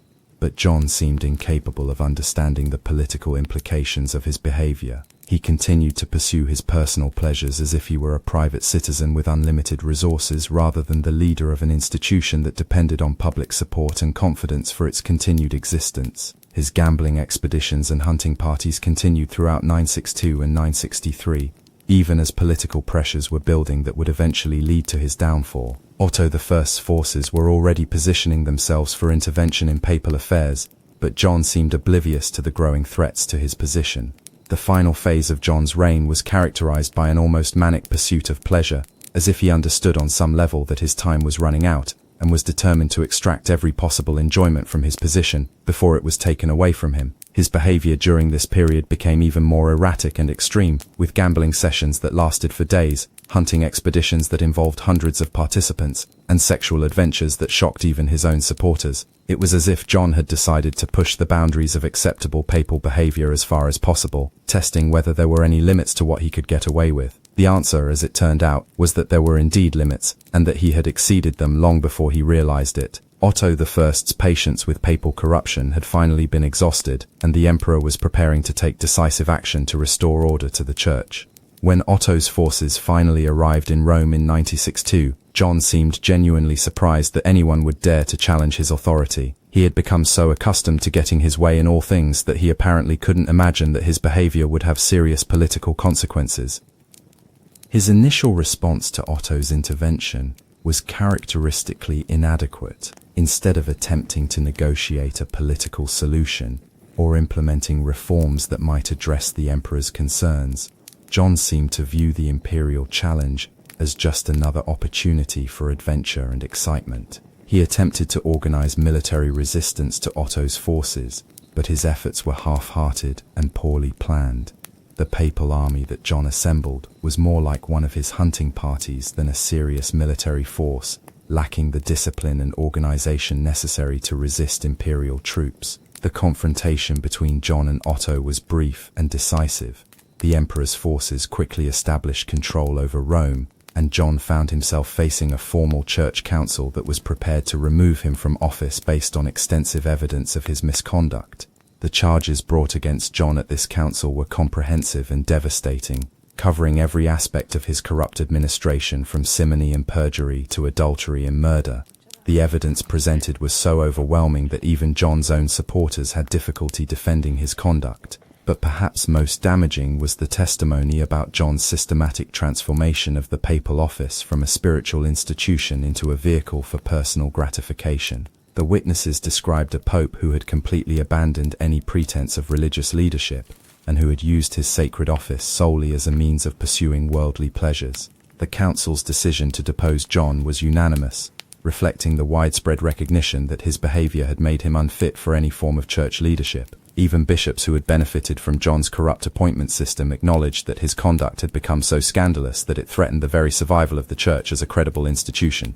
John's reaction to his deposition was typically defiant and unrealistic. He refused to accept the council's decision and attempted to organize a counter-revolution that would restore him to power through military force. But the resistance he was able to organize was weak and ineffective, consisting mainly of Romans who had profited from his corrupt administration and who feared losing their privileged positions under a reformed papacy. The broader Christian community, both in Rome and throughout Europe, had lost confidence in John's leadership long before his formal deposition.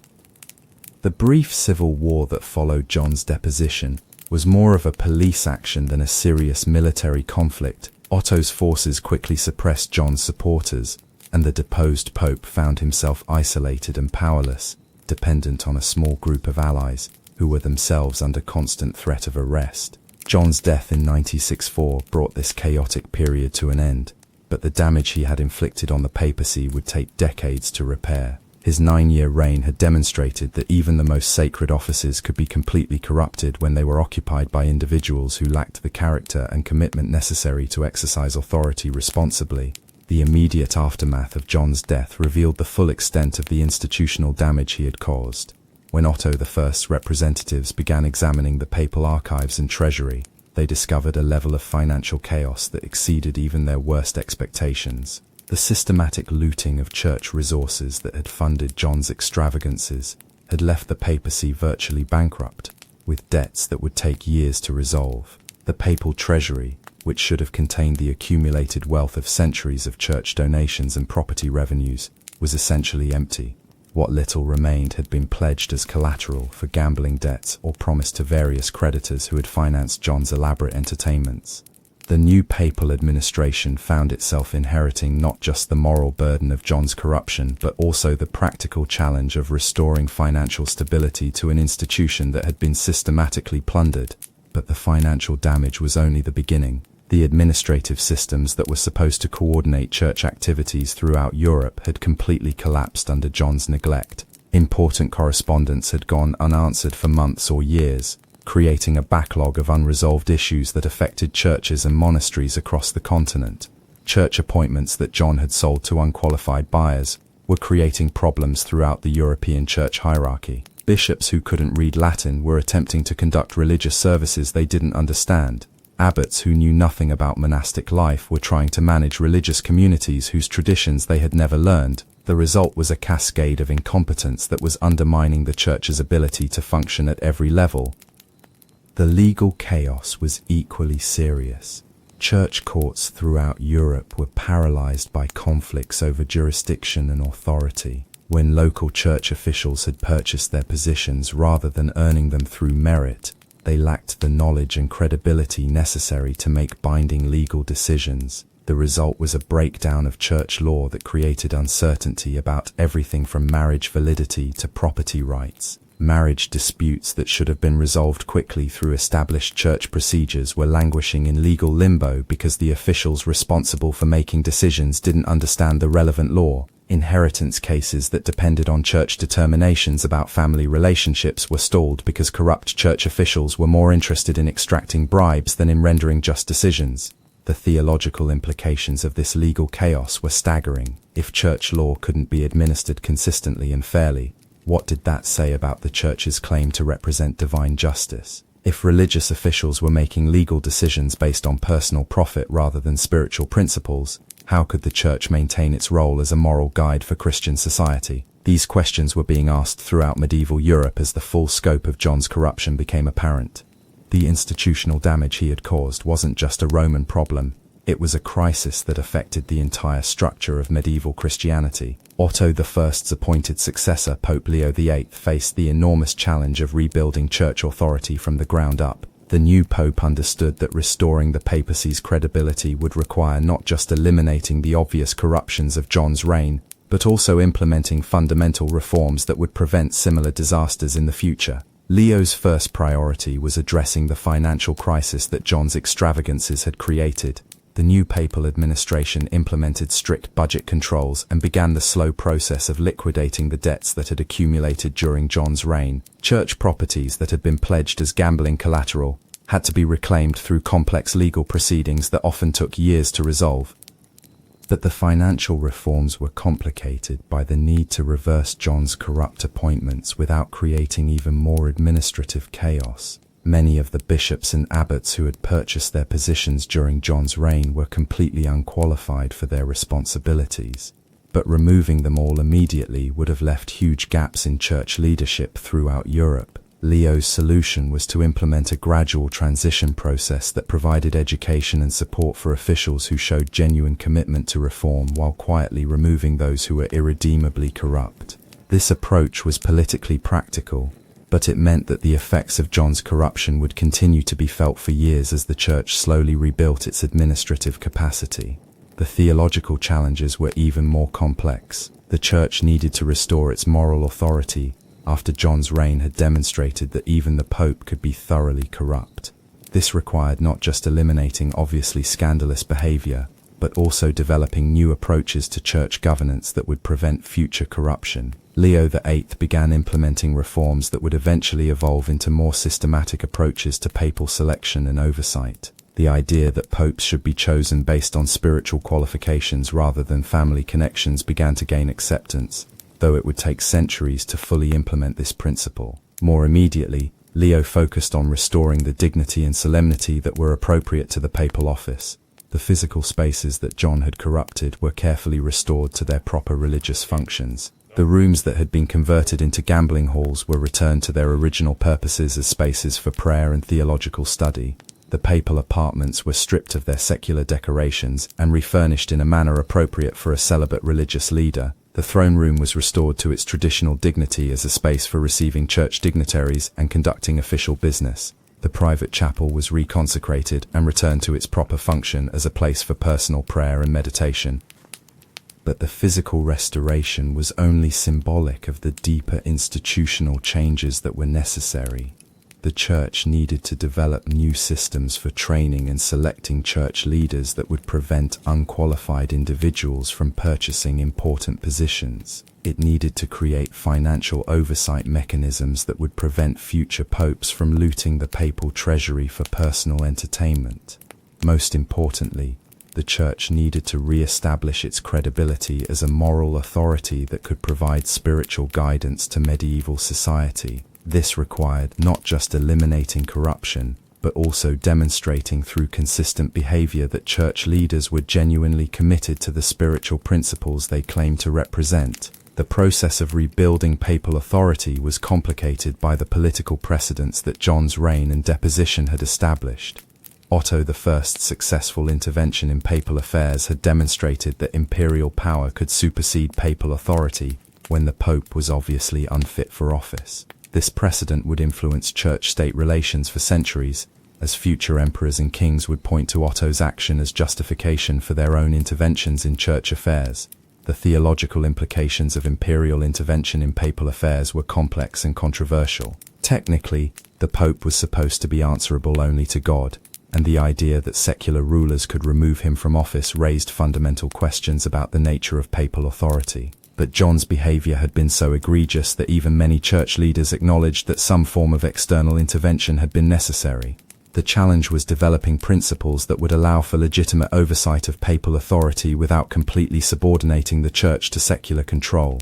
This tension between spiritual independence and practical accountability would continue to shape church governance for centuries. The reforms that emerged from the crisis of John's reign represented attempts to balance these competing concerns, creating systems that would prevent papal corruption while maintaining the church's independence from secular authority. The monastic resistance that had emerged during John's reign also had lasting consequences for church governance. The idea that religious communities could legitimately reject papal authority when the Pope was obviously corrupt established important precedents for future reform movements within the Church. Monasteries that had declared their independence from John's authority were gradually reintegrated into the official church hierarchy, but the principles that had justified their resistance continued to influence discussions about the proper limits of papal power. The concept that church authority depended on moral credibility rather than just institutional position became an important element in medieval church reform movements. The scholarly communities that had preserved classical learning and Christian theology through the chaos of the early medieval period also played important roles in the reconstruction of church authority after John's reign. These communities had maintained intellectual traditions that provided alternatives to the corruption and incompetence that had characterized John's administration. The theological schools that emerged from this period focused heavily on questions of church governance and moral authority that had been highlighted by John's failures. These scholarly discussions would eventually contribute to more systematic approaches to church administration and papal selection that incorporated lessons learned from the disaster of John's reign. But perhaps most importantly, the crisis created by John's papacy forced the medieval church to confront some uncomfortable truths about the relationship between institutional authority and personal character. The assumption that spiritual office automatically conferred spiritual wisdom had been thoroughly discredited by John's example. The result was a gradual shift toward more institutionalized approaches to preventing church corruption, including better education for church leaders, more systematic oversight of church finances, and more formal procedures for removing church officials who proved unfit for their positions. These institutional reforms would take centuries to fully implement, but their origins can be traced directly to the crisis created by John XII's reign. His spectacular failure had demonstrated the need for systematic safeguards against corruption, and had provided powerful arguments for reform that would influence church governance for generations. The long-term impact of John's reign extended far beyond the immediate institutional damage he had caused. His transformation of the papal palace into a brothel became a powerful symbol that would be referenced by critics of papal authority for centuries to come. Protestant reformers in the 16th century would point to John's reign as evidence of the fundamental corruption of the Catholic Church, using his example to justify their rejection of papal authority entirely. Medieval reform movements used his story to argue for more accountable forms of church leadership and more systematic approaches to preventing corruption. The specific details of John's sexual adventures became part of popular culture throughout medieval Europe, inspiring countless stories, poems, and songs that spread far beyond educated circles. These popular accounts were often exaggerated and embellished, but they served to keep the memory of papal corruption alive in public consciousness. The gambling expeditions and hunting parties that had characterized John's reign became symbols of the way church resources could be wasted when they fell into the wrong hands.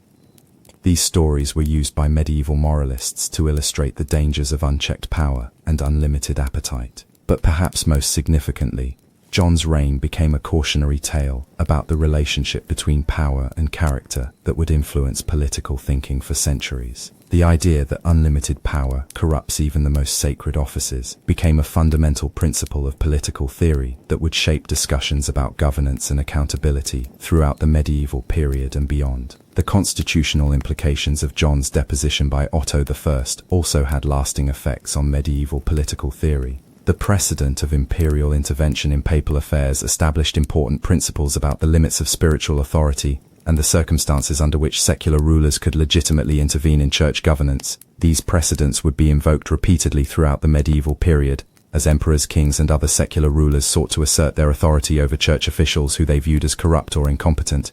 The balance between spiritual independence and practical accountability that was established during the crisis of John's reign would continue to influence church-state relations for centuries.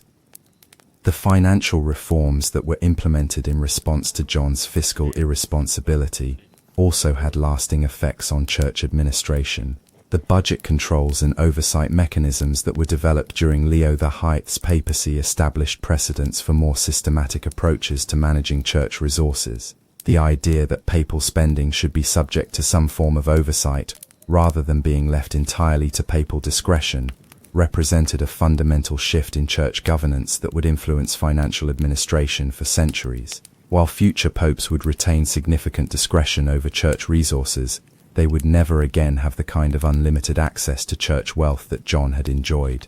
The appointment reforms that emerged from the crisis of John's reign were equally significant. The systematic corruption of church appointments through simony had demonstrated the need for better procedures for selecting and training church leaders. The gradual implementation of merit-based selection criteria, rather than purely financial or political considerations, represented a fundamental improvement in church administration that would have lasting benefits for the institution's effectiveness and credibility. But perhaps most importantly, the crisis created by John's reign established the principle that church authority depended on moral credibility, rather than just institutional position. This principle would influence church reform movements for centuries, providing powerful arguments for accountability and oversight that would help prevent future disasters.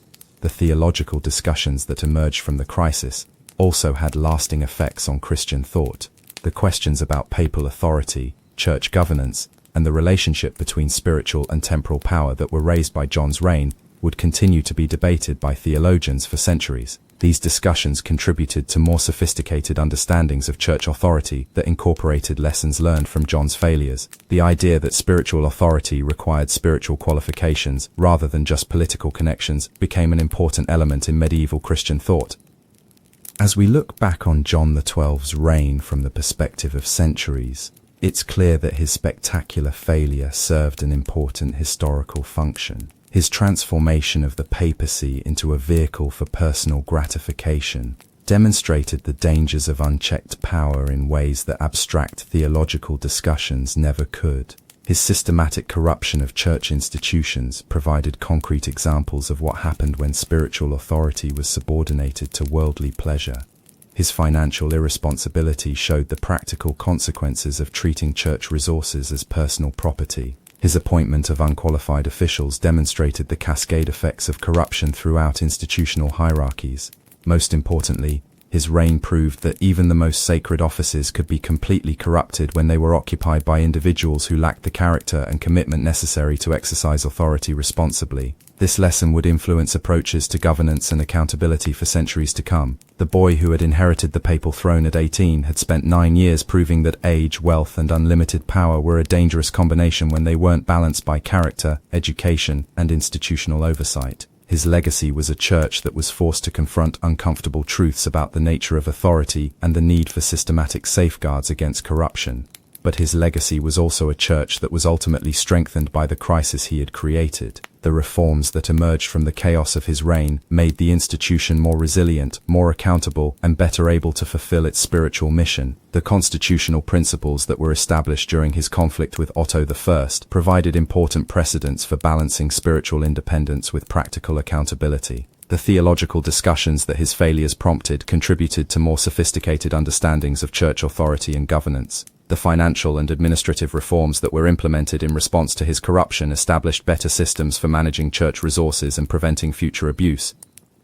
In the end, John XII's reign became one of the most instructive failures in medieval history. His spectacular corruption provided future generations with clear examples of what happened when power was exercised without accountability, when authority was divorced from responsibility, and when personal appetite was allowed to override institutional purpose. His transformation of the papal palace into a brothel and gambling den became a powerful symbol of institutional corruption that would be remembered for centuries.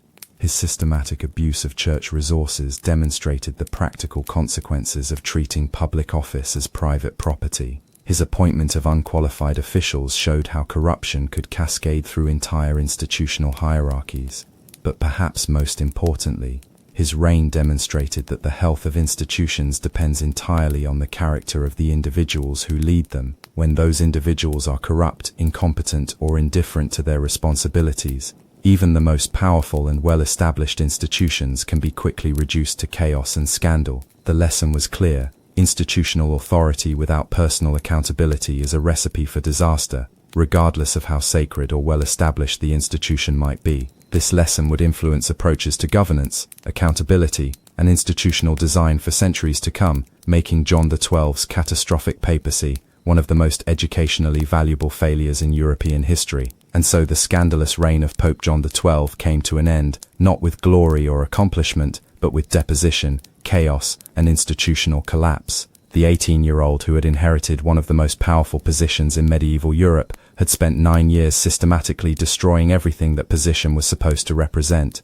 His legacy would serve as a permanent reminder that power without character is meaningless, that authority without accountability is dangerous, and that even the most sacred institutions are only as strong as the individuals who lead them. In that sense, his spectacular failure served history well, providing lessons that would help prevent similar disasters for generations to come.